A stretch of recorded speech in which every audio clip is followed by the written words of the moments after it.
I'm going to give you my recommendations on how to load out your Esperia Talon Shrike, and we're starting right now. Systems activating. Systems on. Thank you so much to all the support from patrons, channel members, and Twitch subscribers that make this possible. Welcome to a Star Citizen's Loadout Guide. What's up, citizens? This is SubliminaL here, and in this guide, we'll discuss my recommendations for both weapons and components for your Esperia Talon Shrike.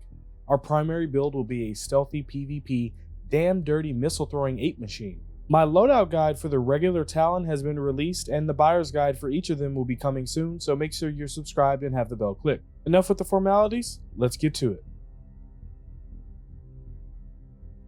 The Esperia Talon Shrike is a variant of the basic Talon Shrike craft with smaller weapons and more missiles. The Talon Shrike trades in its size 4 hardpoints for size 2 hardpoints, but has been modified with an internal missile bay carrying 24 size 3 missiles. This loadout is going to keep you as stealthy as possible to surprise your enemy with a barrage of missile fire and have enough firepower to finish off your target.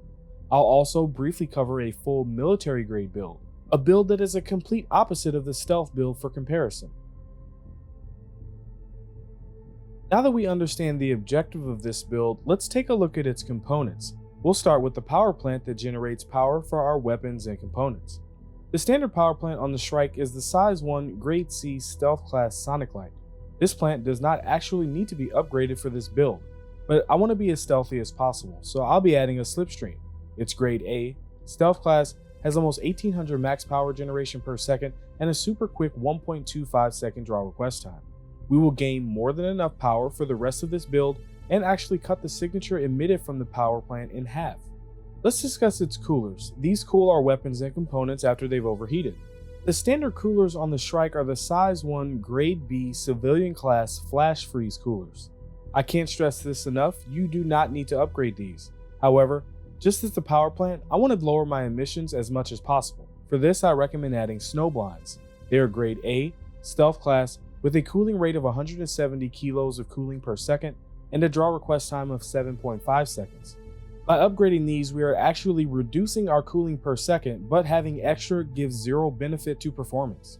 For a full explanation of how power plants and coolers work, or for an explanation on what I mean when I say kilo per second, check out my guides on power plants and coolers. Shields and QT drives are coming soon, TM. Now for a shield generator that protects our ship and these components.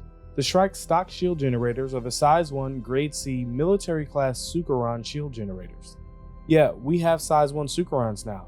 They were okay when 312 first hit live, but now they're useless in almost every way. If you don't know already, these are the size 1 versions of the popular size 2 shield made by Tavarans. What makes them special is that they are 100% resistant to ballistic fire. Anyway, I want to go for a complete stealth build, so I'll be adding 2 stealth class Mirages. A Mirage is Grade 1, stealth class, with an HP pool of over 3000, a 342 HP per second regen rate, blocks a minimum of 50% ballistic fire, has a 2.14 second damage delay, a 14 second down delay, and a 3 second request time. This will actually lower our overall shield pool. However, with the Mirage's quick regen, we'll be able to regenerate significantly quicker with its super quick damage delay, regenerate, and request time. An honorable mention would be to pair the Mirage with a Guardian or FR66 if you don't care about stealth. And lastly, the quantum drive that will help you get to the stores that sell these components faster. The standard QT drive on the Shrike is the size 1 Grade C stealth class Drift. This drive is pretty quick, but it doesn't have enough range to make a trip across the system. As with every ship with 583 quantum fuel units, I recommend adding an Atlas. The Atlas is Grade A, civilian class, has 152 megameter per second quantum speed, a 7.5 per megameter fuel requirement, a 5.1 second spool up, and a 9 second cool down time. The Atlas is one of the fastest size 1 drives that can make a trip across the system. Almost every component I recommend can be found at New Babbage, with the Atlas being the exception. You'll have to go to PO for that. Before we get to weapons, we need to talk about my loadout guides. Recently, due to changes in meta, my video guides go obsolete as soon as days after release. My solution to the problem is to store my loadouts on my website at subliminalschannel.tv. Over on the loadouts page is where you can find my most up-to-date loadouts and the date they were last modified. The loadout page itself includes the video guide, links to the DPS calculator loadout, the channel Discord for further discussion, the build itself with context, and honorable mentions. There are only a few builds here now. New builds will be available after release of the video guides, and older builds will trickle in periodically. I'm excited to announce a new art series, Vessels of the Verse. This will be the first of many designs that will be released alongside buyer's guides and loadout guides. They will be available on Displayed in 48 hours, on the merch store in 24 hours. Desktop wallpapers are available right now to Twitch subs, patrons, and YouTube channel members, and mobile wallpapers are available for free via link in the description. Now, let's talk about its stock weapons and my recommendations. Underneath the Shrike, it is equipped with two size 2 hardpoints, holding a pair of gimbaled stealth Light Strike 1 laser cannons. One Light Strike 1 does 95 alpha damage times 99 RPM for a total of 157 DPS and a 2400 meter range. With the Shrike's agility, we need to go fixed for sure, plus having a size 1 is kind of a joke. Through my testing, I found two favorite weapons. If you want to be as stealthy as possible and hit from range, I'd upgrade to the fixed Light Strike 2s. One Light Strike 2 does 165 alpha damage times 89 RPM for a total of 245 DPS and a 2400 meter range. Another weapon set I recommend are the Scorpion GT215s. Well, because one Scorpion does 21 alpha damage times 900 RPM for a total of 318 DPS and a 2200 meter range. Choosing between the two is tough. It is very satisfying and fairly simple with the Shrike's nimbleness to hit with the cannons, but missing shots could be an issue if you have trouble. As for the Scorpions, they are very popular for a reason, but remember, high DPS on paper is nothing if you're missing shots. Inside the Shrike, we have two MSD 683 missile racks, each holding 12 Arrestor 3s. Yeah, that's 24 size 3 missiles if you can't do the quick math. Look, I'm gonna be honest guys, I'm not completely sure what the missile meta is at the moment. Things keep changing and countermeasures are probably overpowered anyway. On paper, the Thunderbolt 3s look good as they do more damage and can track at a further distance. I've been using these in my testing and they work well. If you don't have around 148,000 Alpha UEC to buy this entire build all at once, I would buy them in the following order. The most important things here are the weapons and shields. So we've covered a complete stealth build.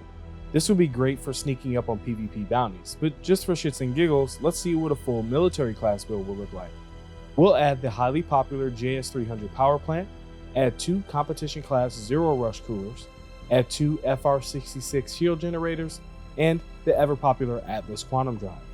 Now, for the weapons, we'll go with one of my favorites, the CF227 Badger laser repeaters. Let's take a look at the stealth signature with this military build. Our IR signature after the Shrike finishes powering up is around 7200. However, its EM signature is about 8500, so you have to use this for calculating its detection range. Depending on your opposition's radar, your detection range is between 3000 and 4500 meters if you're not using Afterburner and firing your weapons. Firing your weapons seems to add about 1500 more EM, adding another 500 to 750 meters of detection range. Finally, using Afterburner for space break completely negates stealth with an IR of over 18,000. Now, just for reference, let's check out my recommended build with stealth components. This IR signature after the Shrike finishes powering up is around 6,000, so it can be detected between 2100 and 3100 meters. Firing your weapons will add up to 1500 more IR or 500 to 1800 more meters to your detection range. Finally, using Afterburner or Space Break brings its IR up to over 8,000 as well, so stealth while using Afterburner is futile. Just so we're clear, the only difference between this build and the military one is the shields have a significantly more health pool. Beefy coolers and power plants give zero benefit to performance, so I'll be sticking with the stealth build. With the Shrike's essentially terrible weapon damage and strike range, I want to be in full control of when I get seen. I hope you enjoyed my loadout guide of the Talon Shrike. I'd love to hear about yours down in the comments. My full review of the Talon Shrike will be coming soon, so make sure you're subscribed and have the bell clicked. If you enjoy my channel, there are so many ways to support it, ranging from free options like Prime Gaming subscriptions and sending Alpha UEC in the verse, sub club subscriptions, merch, to more generous forms of support. Head over to SubliminaLchannel.tv to learn how. Your support in all forms makes this channel possible. Even your viewership, liking, and subscribing goes a long way. To continue watching, here's a video I think you may like. Here's a video YouTube thinks you may like, and until next time, citizens, I'll see you in the verse.